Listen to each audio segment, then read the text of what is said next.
Hi, Blastpop here. Today I'm taking a look at the expansion Warriors of Middle-earth to be used with the second edition of War of the Ring, an expansion based on the trilogy books by J.R.R. Tolkien.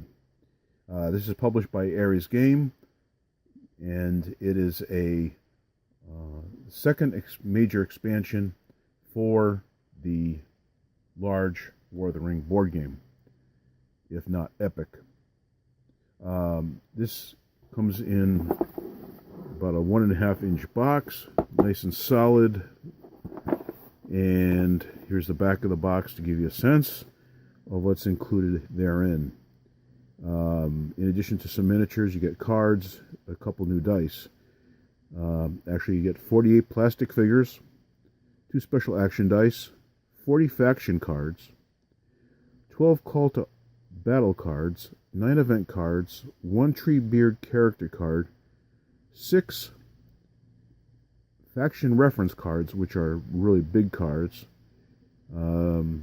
reference sheets, and the game rules. All done in the traditional War of the Ring style and artwork. And the cover is graced by John Howe's artwork here, with Treebeard and friends of the Ents attacking Sauron, Saruman, at his wizard's castle.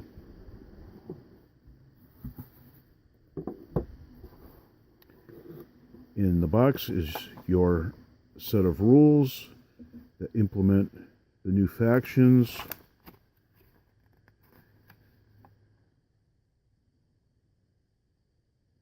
and cards, faction recruitment, die results, multiplayer games, and the various factions, the Eagles of the Misty Mountains,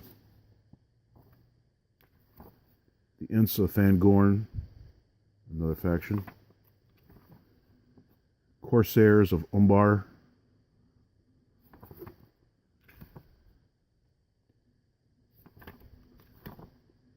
the Hillmen of Dunlin, or the Dunlendings,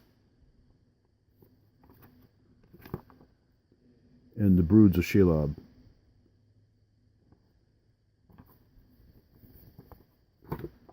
Additionally, you get 1 player aid card per player, with the updated rules for mustering and use of the dice in general, and card play, use of Balrog,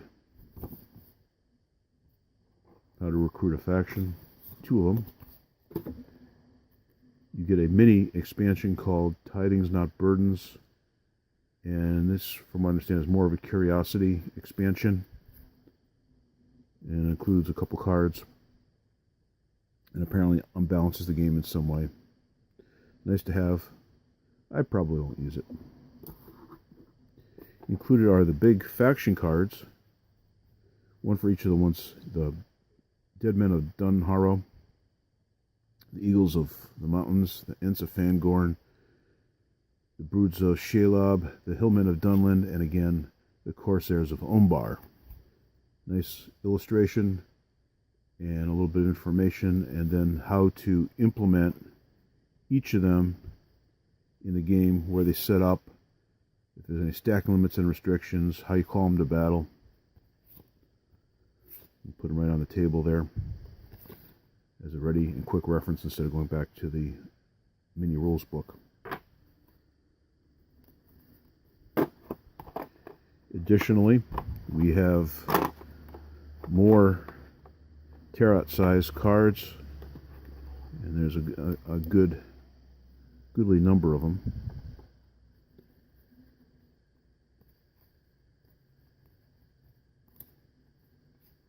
As you can see,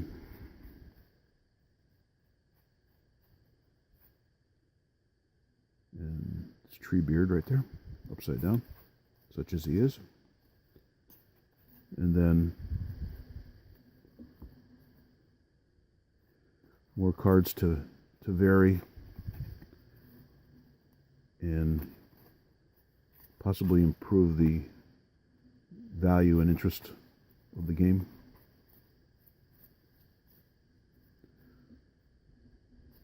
One thing I could say in any negative sort of connotation, and it's a minor quibble and not a major deal, is the cards are printed a little bit dark. And there's a lot of space here on the card, so they could have actually gone to a larger font size as well. Other than that, I'm sure nobody's eyes are getting any younger.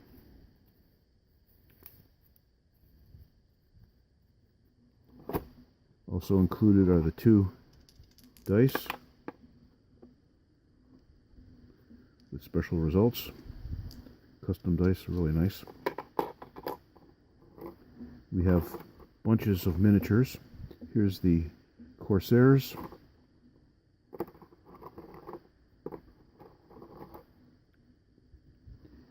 Looks like Shalob's friends.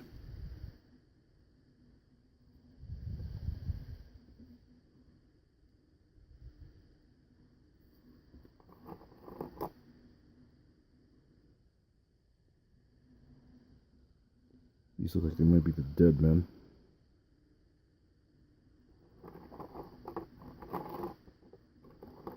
And I believe there's a 4th faction in the box, which seems to be eluding me at the moment.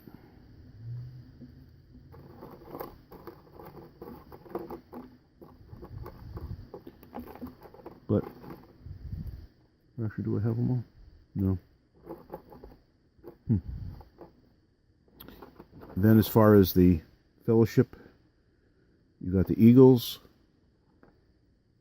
you've got the Ents,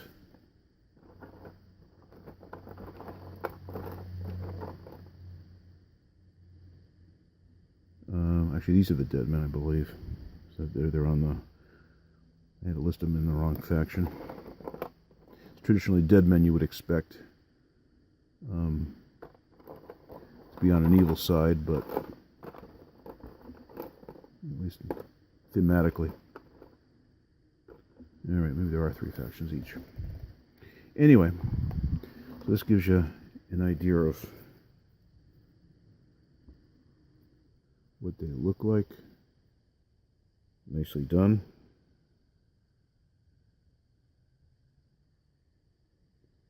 Now I understand the Lords of Middle-earth, the smaller expansion, people like that seem to like that one a little bit better. I've not played with either. I've looked at them, but this is cool. Of course, you got your insert, which probably won't get used too much because you have